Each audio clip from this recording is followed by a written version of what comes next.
Panginoon, maraming salamat sa laging pagbibigay ng mga araw na puno ng blessings. Salamat sa proteksyon mo na lagi kong kasama para sa akin at sa aking buong pamilya. Thanks for always for your provision, your guidance and protection. Thank you also, God, for your faithfulness and love for us, Lord.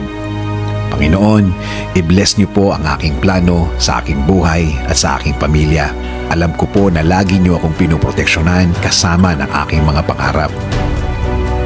Panginoon, hindi po ako isang perpektong tao at alam ko po na hindi rin perpekto ang aking plano. Pero kayo na po ang bahalang mag-ayos ng mga mangyayari. Dahil naniniwala pa rin ako, Lord, na ikaw ang mas nakakaalam ng bukas.